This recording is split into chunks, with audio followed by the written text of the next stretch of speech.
네, 코로나 사태 이후에 진짜 주일에 이 자리에 선 게 처음인 것 같습니다. 감동이 새롭습니다.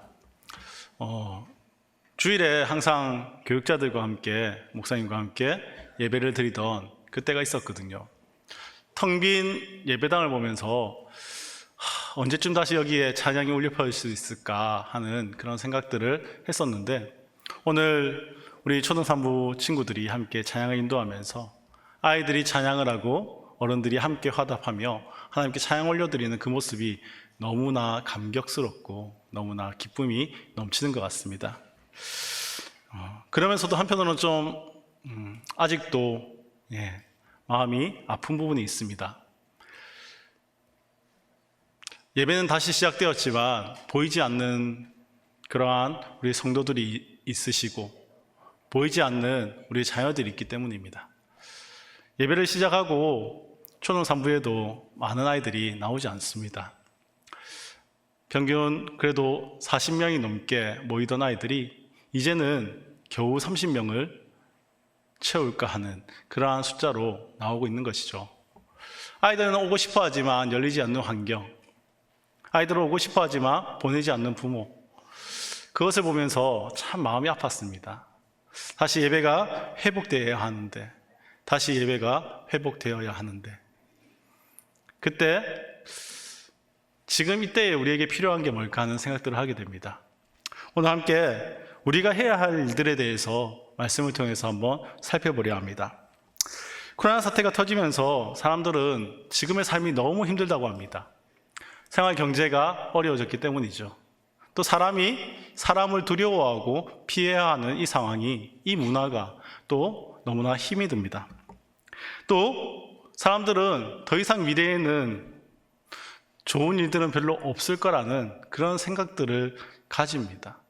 그래서 참 힘든 그러한 시기를 살아간다라고 그렇게 이야기합니다. 어떻게 해야 될지 몰라서 방황하죠. 그런데 그러한 이때에 그것이 우리가 지금 살아가고 있는 현실인데, 이 현실 속에서 믿는 사람들은 어떻게 살아야 할까요? 우리 믿는 사람들은 지금 이때가 더 기도해야 할 때라고 생각해야 할 것입니다.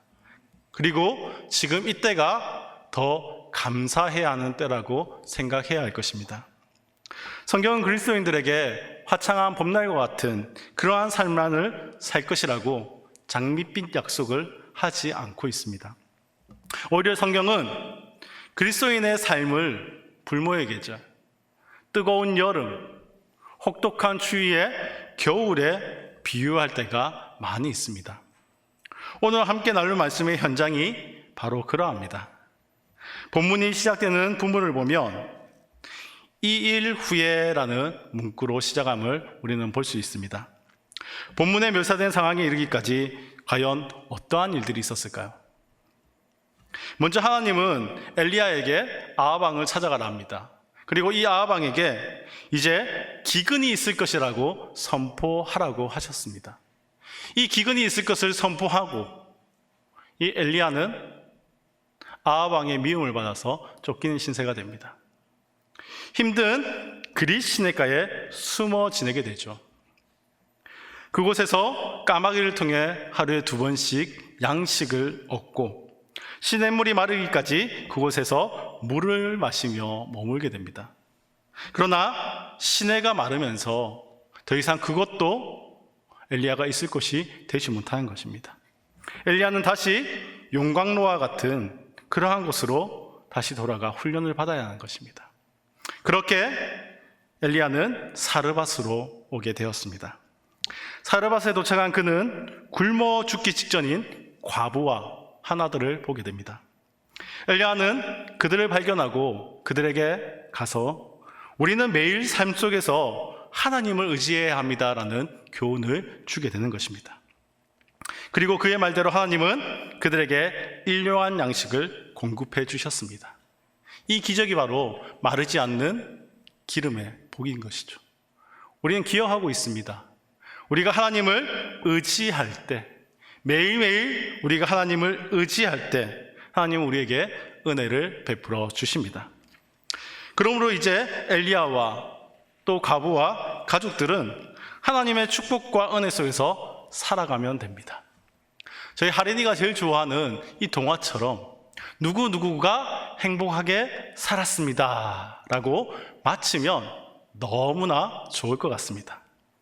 그런데 오늘 본문에 이 일 후에 라는 말씀으로 시작하고 있다는 것입니다.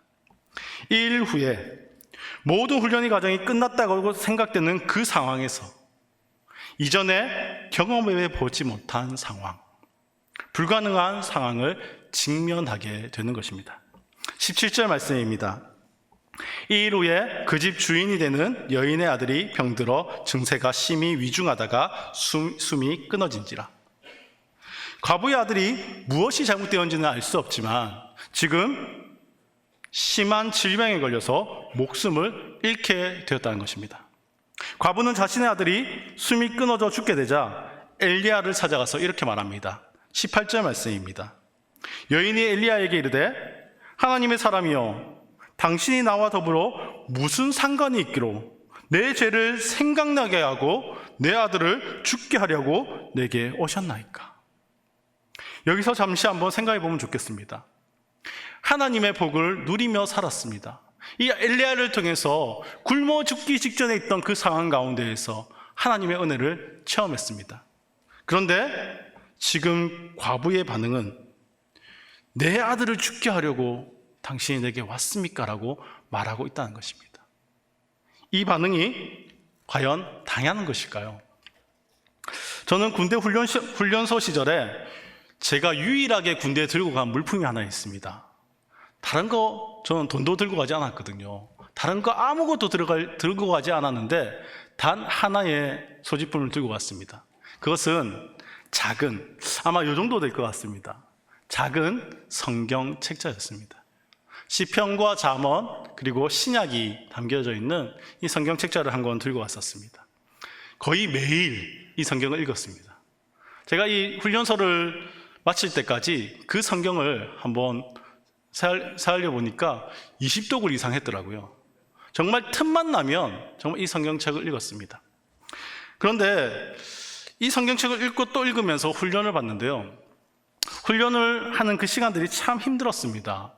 더군다나 제가 조교의 오해를 좀 사서 개인 훈련을 또 따로 받았거든요.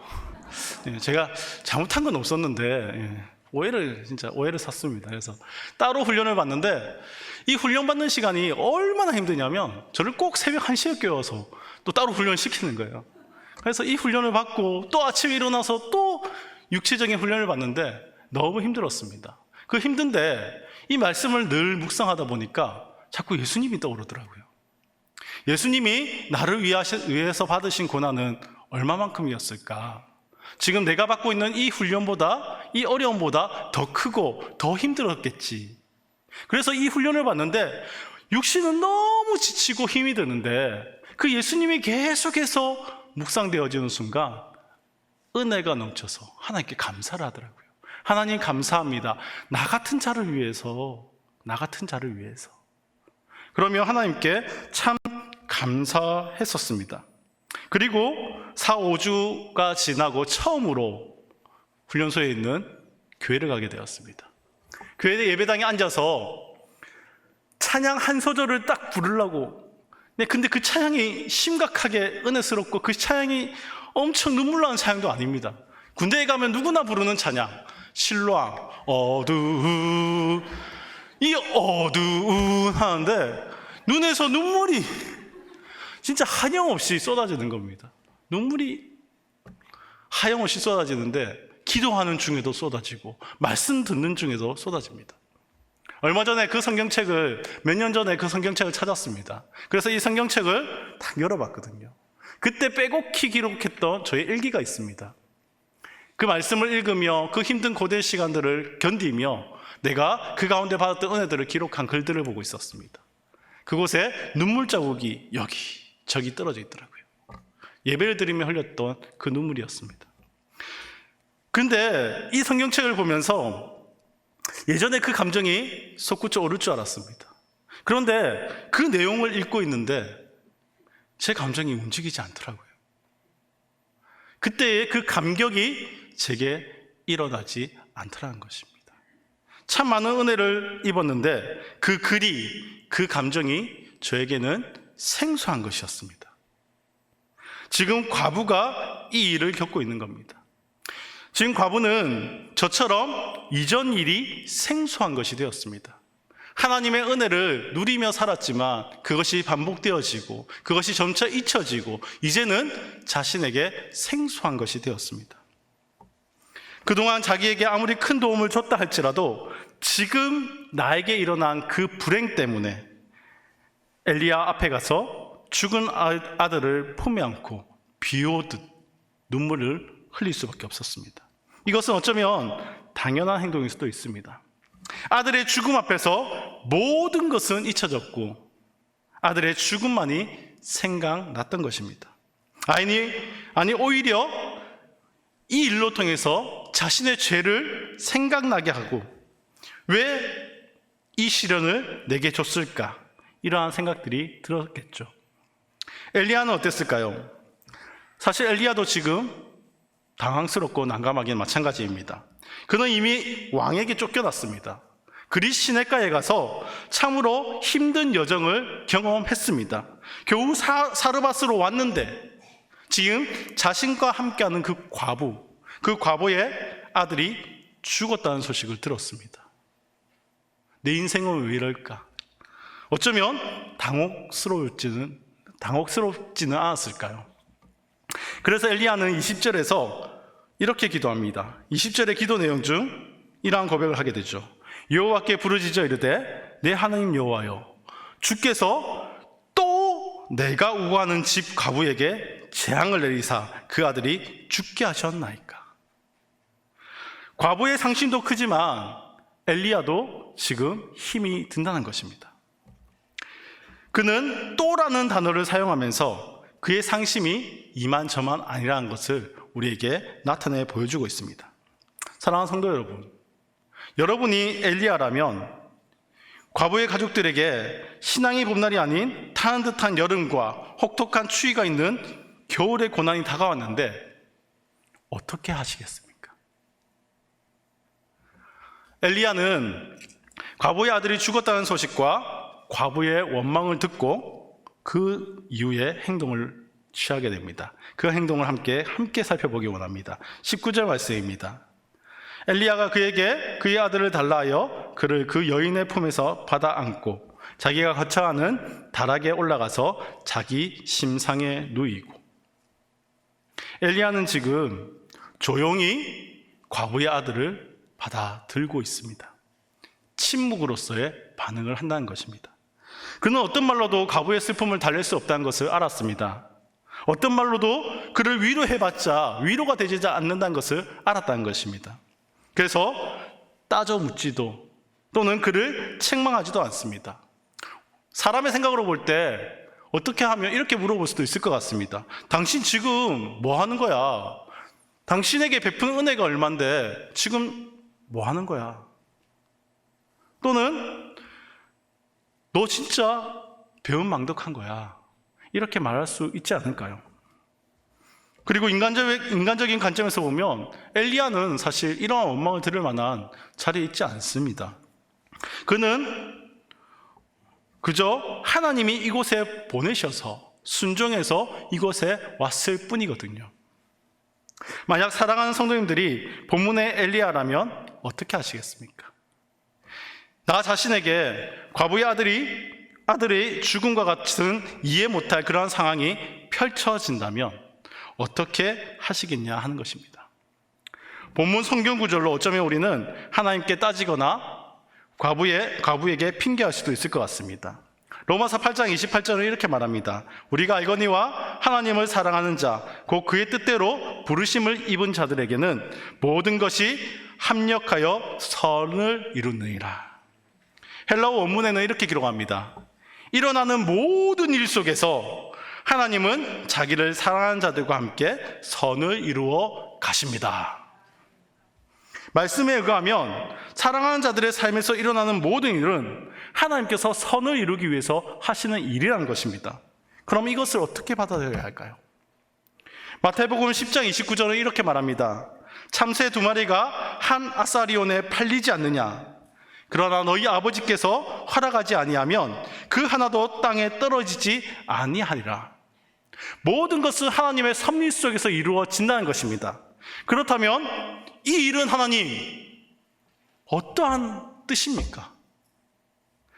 요한복음 9장에서는 태어날 때 소경인자가 있습니다. 예수님은 그의 병은 죄 때문이 아니라 하나님의 영광을 위해서라고 이야기합니다. 하나님의 영광을 위해서 이 환경이 펼쳐진 것입니까? 우리는 본문에 사르밧 과부의 아들의 죽음과 로마서 8장 28절, 마태복음 10장 29절, 또 요한복음 9장의 말씀을 함께 본다면 분통이 터집니다. 하나님의 일을 위해서 지금 이 일이 이루어졌다라고 볼 수 있기 때문입니다. 그럼 우리는 이렇게 말할 것입니다. 왜입니까? 왜 나에게? 그리고 왜 이 방법밖에 없습니까? 그러나 성경에서는 이 우리의 질문, 왜라는 질문에 답을 하지 않습니다. 그저 이렇게 말합니다. 미래에 대한 소망을 굳게 잡아라. 고통조차도 선한 결과를 낳을 수 있다라고 믿으라고 우리에게 말한다는 것입니다. 이 관점에서 다시 본문에 등장하는 엘리야의 모습을 보십시오. 엘리야는 반문 대신에 하나님께 따져 묻는 것 대신에 침묵으로 과부의 그 무거운 그 짐을 자신의 팔에 올려놓습니다. 그리고 잠시 침묵합니다. 때로는 우리에게 이루어지는 어떠한 어려운 환경 속에서 우리는 사람들 앞에 침묵할 필요가 있을 것 같습니다.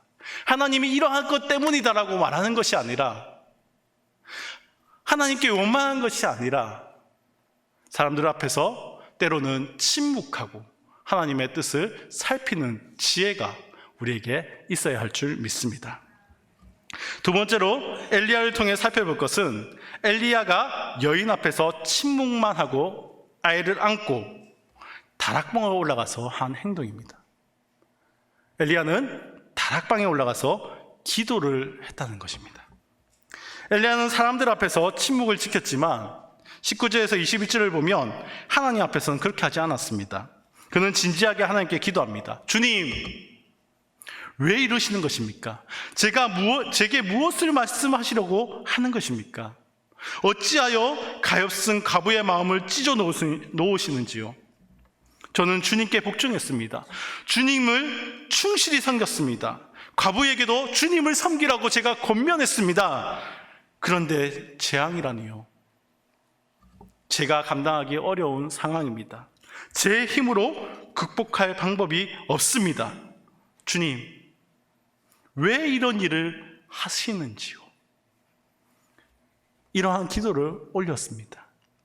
필립 야시가 쓴 내 안에 하나님이 없다 중에 하나님이 없다라는 그 책 속에 이러한 문구가 있습니다. 저는 하나님이 있다는 것을 알고 있고 또 믿기도 합니다.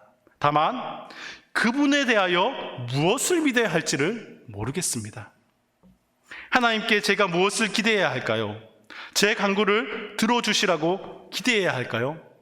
아니면 제가 그분의 아들이 나의 죄를 위해 죽었다는 사실을 받아들이고 그것을 스스로 나는 그것을 믿은 행운아라고 그렇게 여기는 정도로만 관계를 맺어야 할까요? 제가 미성숙한 신자라는 것을 인정합니다. 계속해서 하나님께 실망하는 일이 없으려면 기도하고 또 기도해야 하는데 그렇게 하지 못해 이렇게 끊임없이 실망하고 있는 것 같습니다. 하나님께 실망하는 일이 없으려면 기도하고 또 기도해야 합니다. 그런데 엘리야가 겪고 있는 상황이 성경의 전례나 비슷한 경우만 있다면 오히려 확신을 갖고 기도할 수 있을 것 같습니다. 그런데 오늘 기록된 이 열왕기상 17장 이전까지는 죽은 사람이 살아나는 그러한 전례는 전혀 없었다는 것입니다. 그런데 엘리야는 기도합니다. 과거의 전례에 연연하지 않고 오직 한 가지 믿음을 가지고 하나님께 기도하고 살아계신 하나님을 신뢰하는 그 방법밖에 나에겐 없다. 이것을 믿고 하나님께 기도했다는 것입니다. 엘리야는 낙심과 절망에 빠져 있기보다 오히려 하나님을 신뢰하고 기도하는 방법을 선택한 것입니다. 동일하게 우리에게 어려움이 찾아올 때 지금 같은 상황 속에서 우리가 할 수 있는 것은 하나님을 신뢰하고 기도하는 방법인 줄 믿습니다. 기도의 자리를 떠나지 않고 묵묵히 지키면서 끝까지 기도하는 것입니다. 빌 레슬리 목사님은 우리 삶에 기도가 수압 파쇄법 같은 기도가 있어야 한다고 이야기합니다. 자신을 늘 찾아오는 성도들로 인해서 사역에 자신이 고갈되는 것을 느낀 적이 있다고 합니다. 그러면서 상담을 한번 받은 적이 있는데 그런 그에게 이러한 말을 들었다고 합니다. 빌, 당신의 저수지가 말라버렸다면 할 수 있는 것은 한 가지 방법밖에 없군요. 더 깊이 파세요. 영적으로 갈급한 상황, 어려움에 부딪힌 상황에 우리가 할 수 있는 것은 더 깊이 파는 것입니다. 강력한 수압으로 새로운 물을 찾기 위해서 바위를 부수고 깊이 파 내려가듯이 강력한 기도로 우리의 어려움의 이 바위를 깨 부수고 새로운 힘의 근원을 찾을 수 있다는 것입니다. 쉽게 말하면 기도가 우리의 삶에서의 이 자리를 어렵고 무겁게 만든 것을 부수고 새로운 힘을 얻게 한다는 것입니다. 그러나 많은 그리스도인들 중에 이러한 기도의 자리에 나아가지 못합니다. 오히려 삶 속에서 짓누르는 그 무게를 감당하지 못하고 그 어려움 때문에 신앙을 버리는 경우가 무수하다는 것입니다. 그러나 하나님은 본문을 통해 우리에게 말씀하십니다. 나를 신뢰하고 기도의 자리로 나아와야 한다. 너를 강하게 짓누르는 그 힘보다 더 크고 강한 그 힘을 너에게 줄 수 있다. 우리 하나님은 그러한 하나님인 줄 믿습니다. 결국 본문의 상황은 이렇게 정리합니다. 22절, 23절 말씀입니다. 여호와께서 엘리야의 소리를 들으시고 그 아이의 혼이 몸으로 돌아오고 살아난지라. 엘리야가 그 아이를 안고 다락에서 방으로 내려가서 그의 어머니에게 주며 이르되 보라 내 아들이 살아났느니라. 여기서 아이만 살아난 것이 아니라 24절 말씀에서 과부의 고백을 보면 여인이 엘리야에게 이르되 내가 이제야 당신은 하나님의 사람이시요 당신의 입에 있는 여호와의 말씀이 진실한 줄 아노라 하니라. 이전의 기적을 통해서는 고백하지 않았던 그러한 고백을 이제 자신의 아들이 살아남을 통해서 지금 올바른 신앙의 고백으로 하나님의 자녀가 되는 모습들을 발견하게 되는 것입니다. 말씀의 결론을 맺고자 합니다. 우리의 신앙생활에서 화창한 봄날과 장밋빛 인생만 있을 것 같습니까? 그렇지 않다는 것입니다. 신앙의 생활과 인생의 삶은 화창한 봄날과 인생빛만이 있지 않습니다. 언젠가 무더운 여름, 혹독한 겨울과 같은 그러한 날을 맞이할 수 있다는 것입니다. 그때 우리는 어떻게 해야 합니까? 그 가뭄 속에서, 그 혹독한 추위 속에서 생명을 잃어버려야 할까요? 그렇지 않습니다. 우리는 견디기 어려운 여름, 혹독한 추위의 겨울, 그곳 가운데에서도 믿음의 뿌리를 생명수 깊이 내려놓고 힘겨운 그 시기를 잘 극복해 내야 한다는 것입니다. 그때 우리에게 필요한 것은 바로 엘리야를 통해 주시는 이 메시지입니다. 그러니 이 메시지를 기억하기 바랍니다. 어려운 이때에, 견뎌야 하는 이때에 이 메시지를 기억하십시오. 사람 앞에서는 침묵하고 하나님 앞에서는 기도하는 사람, 그 사람이 저와 여러분이 되기를 간절히 소망합니다. 주님만이 우리의 유일한 소망이요 생명이기 때문입니다. 어려운 시기입니다. 이 어려운 시기를 국가는 재난지원금을 통해서 타개하려 합니다. 누군가는 금융권의 힘을 빌려 타개하려 합니다. 그러나 이러한 방법들은 잠시의 숨고르기는 될 수 있지만 그것이 영원히 그 문제를 해결해 주지 못합니다. 오히려 우리는 탈진하고 믿음이 흔들릴 수도 있습니다. 그러면 우리는 어떻게 해야 할까요? 우리의 진정한 위로자 되시고 힘이 되시는 주님께 기도하시기 바랍니다. 힘들다고 포기할 때가 아니라 왜 나에게 이러한 일들을 주시냐고 믿음을 버릴 때가 아니라 세상의 모습을 따라서 두려워하며 미래를 포기할 때가 아니라 지금 이 시기가 기도할 때인 줄 믿습니다. 주여 도와주시옵소서 하나님께 기도할 때 주님은 반드시 그 음성에 응답하시는 분이심을 믿습니다. 확고한 신뢰 가운데에서 하나님께 기도하며 하나님을 의지하는 참 지혜로운 우리 성도님들 되시기를 주님의 이름으로 축복합니다.